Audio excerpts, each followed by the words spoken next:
उत्कल दिवस 2026 उड़ीसा के गठन की कहानी और इसका महत्व। उत्कल दिवस 2026 1 अप्रैल 2026 को मनाया जा रहा है। यह दिन वर्ष 1936 में एक अलग प्रांत के रूप में उड़ीसा के गठन का प्रतीक है। यह ऐतिहासिक दिन उन नेताओं के दृष्टिकोण और प्रयासों का सम्मान करता है जिन्होंने उड़िया भाषा, संस्कृति और पहचान को संरक्षित करने के लिए संघर्ष किया। इसे उड़ीसा स्थापना दिवस के रूप में भी जाना जाता है और यह अवसर जीवंत समारोह, सांस्कृतिक कार्यक्रमों तथा विभिन्न सार्वजनिक आयोजनों के माध्यम से गौरव, एकता और विरासत को प्रदर्शित करता है। उड़ीसा का जन्म। भारत का पहला भाषाई राज्य। भारतीय इतिहास में उड़ीसा राज्य का एक अत्यंत विशिष्ट स्थान है क्योंकि यह पहला ऐसा राज्य है जिसका गठन भाषाई आधार पर किया गया था। 1 अप्रैल 1936 को उड़िया भाषी क्षेत्रों को एकजुट करने के उद्देश्य से इस राज्य को एक पृथक प्रांत के रूप में गठित किया गया था। यह ऐतिहासिक उपलब्धि दशकों के उस संघर्ष के कारण संभव हो पाई जिसका नेतृत्व मधुसूदन दास और गोपबंधु दास जैसे दूरदर्शी नेताओं ने किया था। उनके प्रयासों ने यह सुनिश्चित किया कि औपनिवेशिक शासन के दौरान उड़िया भाषा और उसकी पहचान पर कोई आँच न आए। शुरुआत में इस नए प्रांत में केवल 6 जिले शामिल थे: कटक, पुरी, बालेश्वर, संबलपुर, कोरापुट और गंजाम, और इसी के साथ आधुनिक उड़ीसा की नींव रखी गई। ऐतिहासिक यात्रा। कलिंग से औपनिवेशिक संघर्षों तक।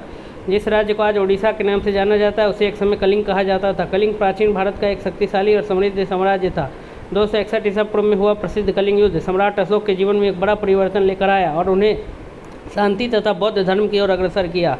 मध्यकालीन और औपनिवेशिक काल के दौरान उड़ीसा को भी विखंडन का सामना करना पड़ा। 1568 में राजा मुकुंद देव के पतन के बाद यह क्षेत्र मुगलों, मराठों और फिर अंग्रेजों के नियंत्रण में आ गया। ब्रिटिश शासन के दौरान उड़िया भाषी क्षेत्र अलग अलग प्रांतों में बटे हुए थे जिससे भाषा और संस्कृति के अस्तित्व को भी खतरा पैदा हो गया था। इसके परिणाम स्वरूप एक एकीकृत भाषाई राज्य की जोरदार मांग उठी और अंततः 1936 में उन्हें इसमें सफलता मिल गई।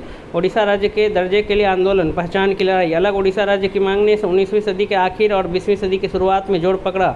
1903 में उत्कल सम्मेलनी का गठन हुआ जिसका नेतृत्व मधुसूदन दास ने किया। उन्होंने जनता का समर्थन जुटाने में अहम भूमिका निभाई। कई नेताओं ने यह तर्क दिया है कि भाषा ही पहचान और शासन की नींव है और उन्होंने इस बात पर भी जोर दिया कि एक अलग प्रांत के बिना उड़िया भाषा के लुप्त होने का खतरा है। सुधारकों, बुद्धिजीवियों और नागरिकों के निरंतर और कठिन प्रयासों के फलस्वरूप ही अंततः उड़ीसा का निर्माण संभव हो पाया। उत्कल दिवस का महत्व। उत्कल दिवस केवल एक ऐतिहासिक घटना ही नहीं है बल्कि आज के भारत में भी इसका गहरा महत्व बना हुआ है। यह निम्नलिखित बातों का प्रतिनिधित्व करता है: उड़िया भाषा और विरासत पर गर्व, नेताओं और सुधारकों को श्रद्धांजलि, उड़ीसा की विकास यात्रा पर चिंतन, सांस्कृतिक एकता को बढ़ावा। उड़ीसा के बारे में। संस्कृति, विरासत और पहचान।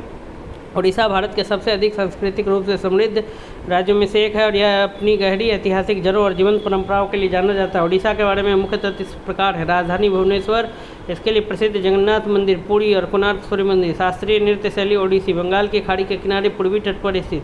पूरे उड़ीसा में उत्कल दिवस कैसे मनाया जाता है? यह दिन पूरे राज्य में और विशेष रूप से भुवनेश्वर और कटक जैसे शहरों में बड़े उत्साह के साथ मनाया जाता है। आमतौर पर समारोहों में यह शामिल होते हैं ओडिसी नृत्य और संगीत जैसी सांस्कृतिक प्रस्तुतियाँ, सार्वजनिक कार्यक्रम और परेड। नेता